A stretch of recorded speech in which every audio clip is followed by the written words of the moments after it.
Hi friends, welcome back to my channel. ఈరోజు మీకు ఈ సీరియల్లో ఏం జరిగిందో తెలుసుకోవాలి అనుకుంటున్నారా? అయితే వెంటనే మనం సీరియల్లోకి వెళ్ళిపోదాం. ఇక కావ్యరాజులు ఇద్దరు కూడా కళ్యాణ్ని తీసుకురావడానికి స్టేషన్కి అయితే వెళ్తారు.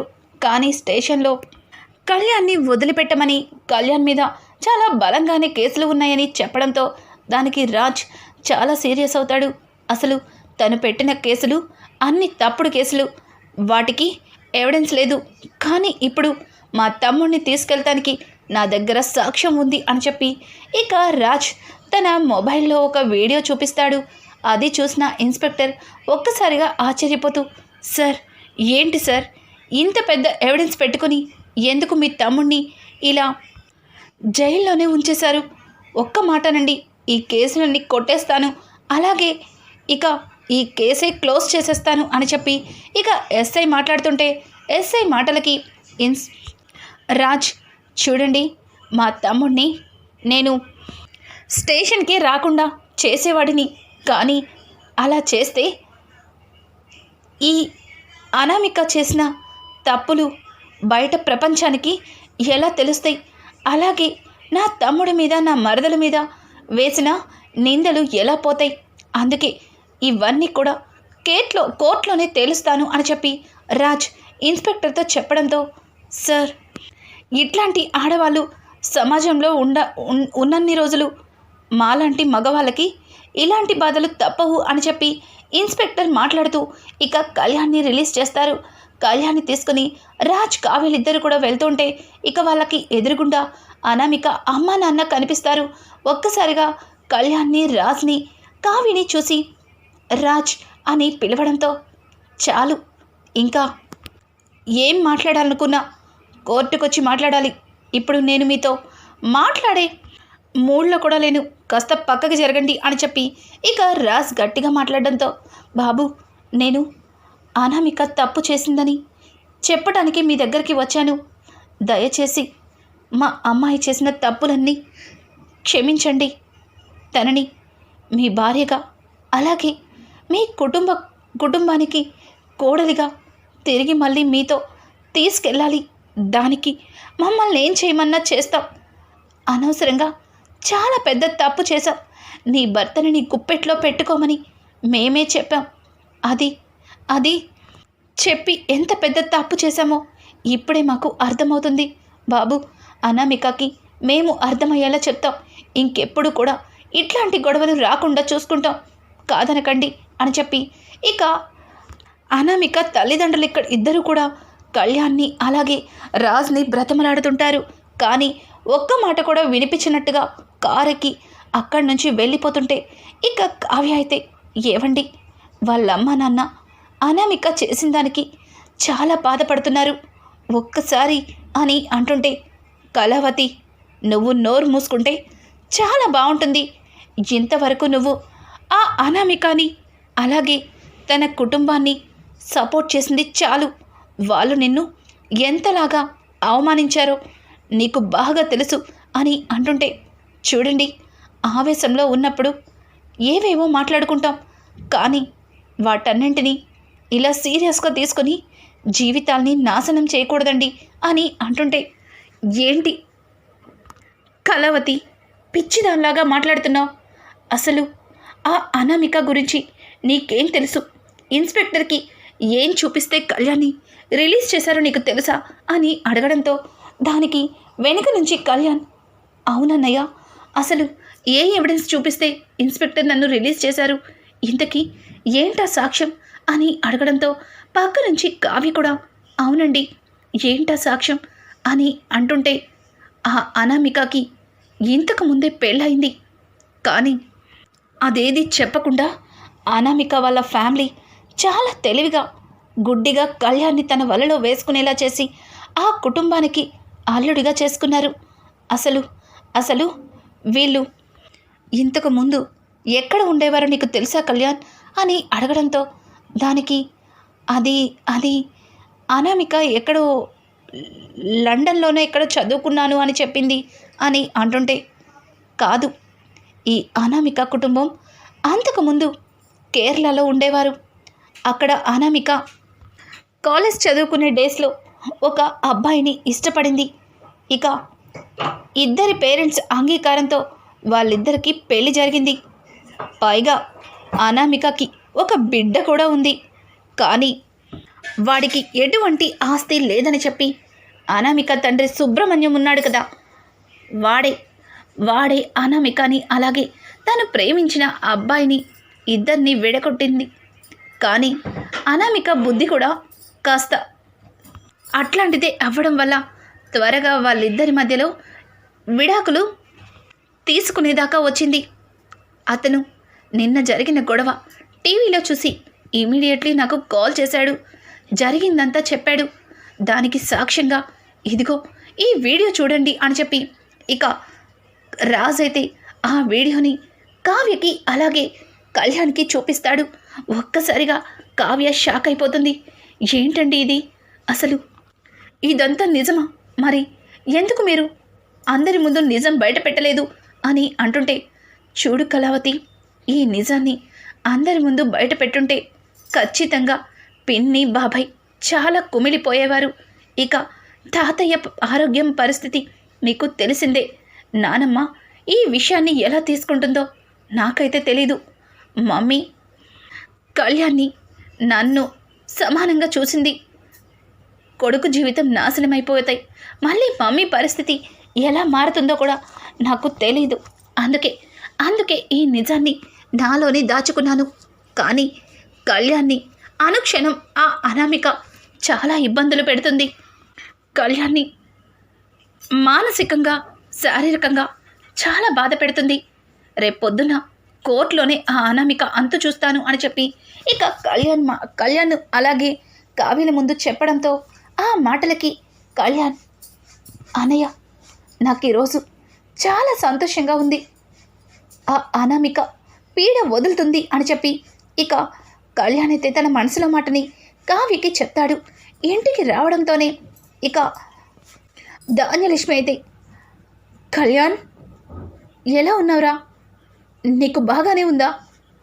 ఆ రాక్షసి నిన్నేం చేసిందా అని చాలా భయపడ్డాను. నువ్వు బాగానే ఉన్నావు కదా అని చెప్పి ఇక ధాన్యలక్ష్మి అయితే కళ్యాణ్ని ఎగాదిగా చూస్తూ ఉంటుంది. ఇంతలో అక్కడే ఉన్న రుద్రాణి అయితే, ఏంటొదినా, ఆ అనామిక స్టేషన్లోనే పెట్టించింది మన కళ్యాణ్నేమి తను కొరుక్కు తినలేదులే, అలా చూస్తున్నావు. అయినా కోడలంటే నీకు మహాప్రేమ. ఇప్పుడు తనతో పాటు కలిసి లేడనే కదా చాలాసార్లు కళ్యాణ్ని తిడుతూ అనామికని వెనకేసుకొచ్చో అని అంటుంటే, ఏయ్ రుద్రాణి, అది ఒకప్పుడు, ఇప్పుడు కాదు.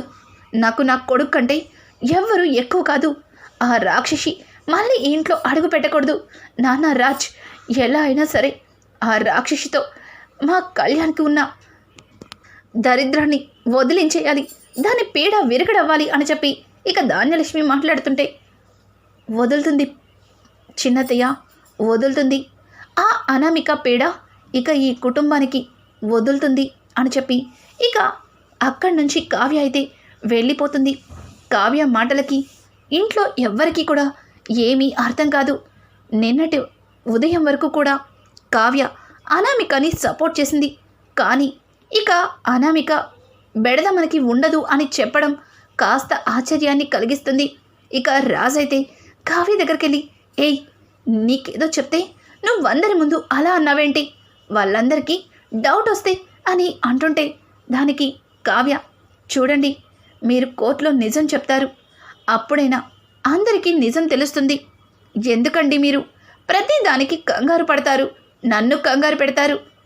అసలు మీ గోల తట్టుకోలేకపోతున్నాను రోజు రోజుకి అని చెప్పి ఇక కావ్య రాజ్ని అంటూ ఇక వెళ్ళి మంచం మీద పడుకుంటుంది. ఇది ఇలా ఉండగా రుద్రాని అలాగే రాహుల్, రే రాహుల్, ఏంట్రా వీళ్ళు అనామికని వదిలించుకోవాలి అనుకుంటున్నారు.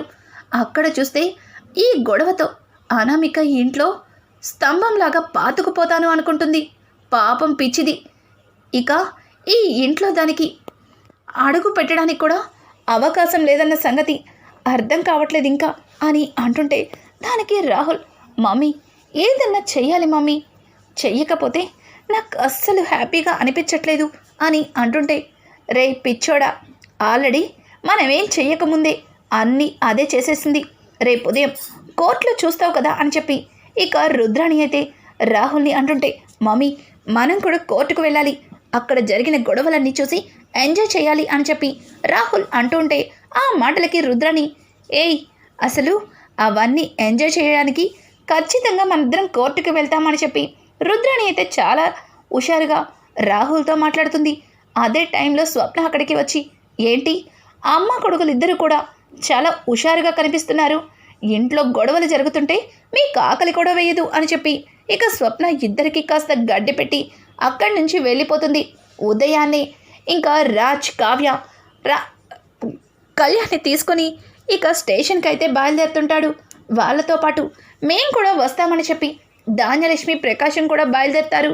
ఇక రుద్రాణి అలాగే రాహుల్ మేము వస్తాం అని చెప్పడంతో వాళ్ళేమి పెళ్ళికో అలాగే ఫంక్షన్కో వెళ్ళటం లేదు, వాళ్ళు వెళ్ళేది కోర్టుకి, దానికి మీ ఇద్దరు ఎందుకు అని చెప్పి స్వప్న అడగడంతో దానికి రుద్రాణి, అంటే ధాన్యలక్ష్మి వదిన చిన్నన్నయ్య ఇద్దరు టెన్షన్ పడకుండా ధైర్యం కావాలి కదా, అందుకే మేమిద్దరం వెళ్తున్నాం అని చెప్పి ఇక రుద్రాణి చెప్పడంతో, చూడండి మీ ఇద్దరు వెళ్తే ధైర్యం కాదు కదా, వాళ్ళ హార్ట్ కూడా ఆగిపోయే అవకాశాలుంటాయి, మీ ఇద్దరు నోరు మూసుకొని ఇంట్లోనే ఉండండి అని చెప్పి ఇక స్వప్న గట్టిగా అరుస్తుంది.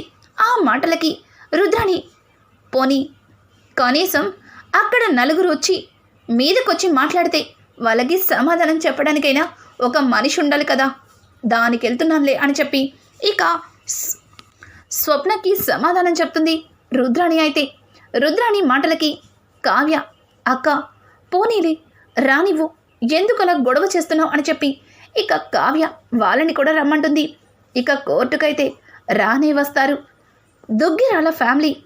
ఇక అనామిక వేసిన ప్లాన్లో అక్కడ ఉన్న మహిళా మండలి వాళ్ళు అలాగే న్యూస్ ఛానల్స్ వాళ్ళు చాలా పెద్ద రచ్చ చేస్తారు.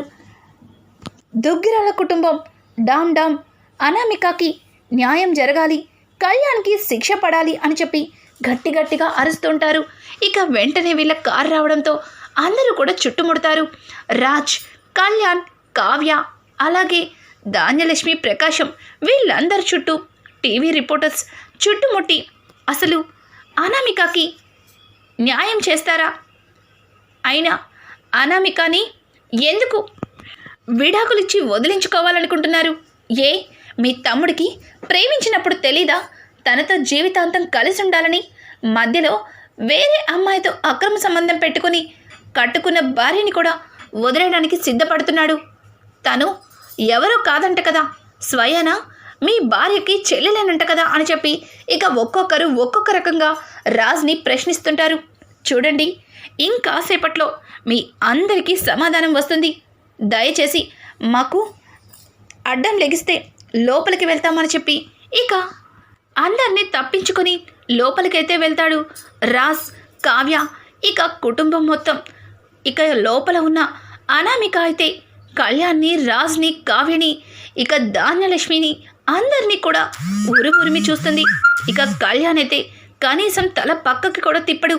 అనామిక, అమ్మా నాన్న, అనామిక ఎందుకు అనామిక ఈ గొడవలని చూడు, కనీసం కళ్యాణ్ బాబుని మోహం కూడా చూడట్లేదు, నేను అల్లుడు గారితో మాట్లాడతాను, నువ్వు వెళ్ళి అల్లుడు గారి కాళ్ళు పట్టుకుని క్షమాపణ చెప్పు, ఈ గొడవలన్నీ మనకొద్దు, నువ్వు వెళ్ళి అల్లుడు గారితో సక్రమంగా కాపురం చేసుకో, ఇంతకుముందు ఒక జీవితం పోయింది, మళ్ళీ ఇలాంటి జీవితాన్ని నాశనం చేసుకోవద్దు అని అంటుంటే, మమ్మీ అసలు నువ్వు తల్లివేనా, ఒక కూతురికి ఇలాంటి అయినా చెప్తావు, నీ కూతురు ఆ ఇంట్లో బానిసలా కాదు మహారాణిలా బ్రతకాలి అనుకుంటుంది, కానీ నువ్వు నన్ను ఆ ఇంట్లో పని మనిషి కంటే హీనమైన స్థితిలో బ్రతకమని చెప్తున్నావు, అసలు ఏంటమ్మా నువ్వు చెప్పేది అని చెప్పి అనామిక తన తల్లి మీద అరుస్తుంది.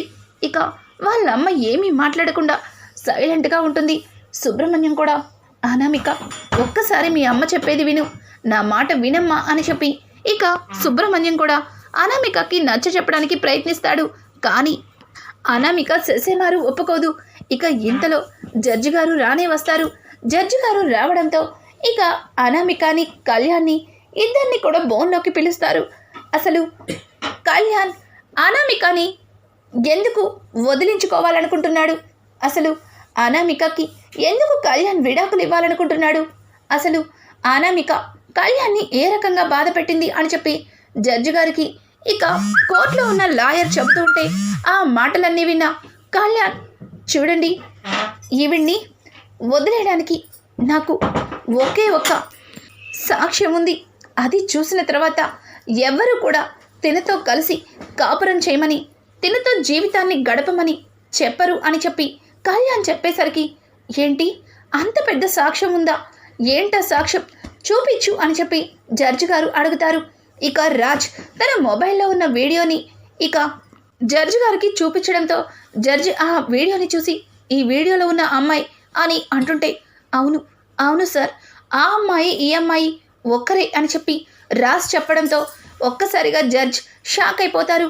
అనామిక అయితే అసలు ఫోన్లో ఏముంది, ఆ వీడియోలో ఏముంది అని చెప్పి ఆలోచిస్తూ, జడ్జి గారు, ఈ కేసుని తప్పుదో పట్టించడానికి వాళ్ళేవో తప్పుడు సాక్ష్యాలని సృష్టించి మీ ముందు పెట్టారు, అవన్నీ అబద్ధం, నేను చెప్పేది నిజం అని చెప్పి అనామిక అయితే తన మనసులో ఉన్న మాటల్ని జడ్జి గారితో చెబుతుంది.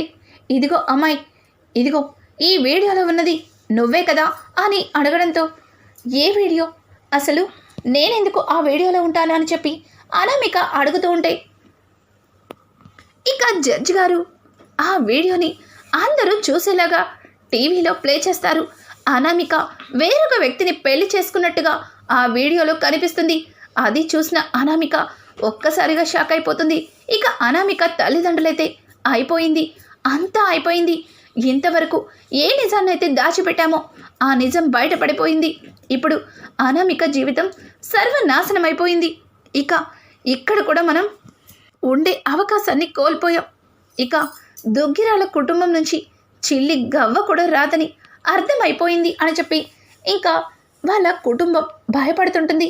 అనామిక అయితే, లేదు, అది నేను కాదు, అసలు అదెవరో కూడా నాకు తెలీదు, నాలాంటి అమ్మాయిని తీసుకొచ్చి మీరు నేనే అని చెప్తే నేను ఎలా ఊరుకుంటాను, అసలు అందులో ఉన్నది నేను కాదు అని చెప్పి ఇక అనామిక గట్టిగా గొంతెత్తి అరుస్తుంది. రాజ్, నాకు తెలుసు, ఖచ్చితంగా నువ్వు ఇదే చెప్తావని నాకు బాగా తెలుసు, అందుకే నేను అతన్ని కూడా తీసుకొచ్చాను అని చెప్పి సూర్య అని పిలవడంతో ఇక బయట నుంచి సూర్య నడుచుకుంటూ వస్తాడు. సూర్యుని చూసిన అనామిక భయపడుతుంది. సూర్య ఒక చంటి బాబుని ఎత్తుకొని లోపలికైతే వస్తాడు. జడ్జి గారికి నమస్కారం పెట్టి ఇక తన బాధ మొత్తాన్ని కూడా జడ్జి గారికి చెప్పడంతో, లేదు, వీళ్ళు అబద్ధం చెప్తున్నారు, నాకు అసలు పెళ్ళే కాలేదు, అసలు ఇంత పెద్ద అబద్ధాన్ని నిందని నా మీద ఎలా వేస్తారు అని చెప్పి ఇక అనామిక గొడవ చేస్తుంటుంది. జడ్జి గారు ఆ గొడవ మొత్తం చూసిన తర్వాత, అలాగే వాళ్ళు తీసుకొచ్చిన సాక్ష్యం విన్న తర్వాత ఒక డాక్టర్ని పిలిపించి అతను తీసుకొచ్చిన బాబుకి అలాగే అనామికకి డిఎన్ఏ టెస్ట్ చేయించమంటారు. ఆ బిడ్డ నిజంగానే అనామిక బిడ్డ అయితే కనుక ఖచ్చితంగా కళ్యాణ్కి విడాకులు ఇప్పిస్తామని చెప్పడంతో ఒక్కసారిగా కళ్యాణ్ చాలా ఆనందపడతాడు. ఇక అనామిక అయితే భయపడుతుంది. ఎందుకంటే ఆ బిడ్డకి తల్లి అనామికనే కాబట్టి, నిజంగానే అనామిక మోసం చేసి కళ్యాణ్ని పెళ్లి చేసుకుంది కాబట్టి ఇక రానున్న ఎపిసోడ్స్ అయితే మరింత ఇంట్రెస్టింగ్గా మారబోతున్నాయి.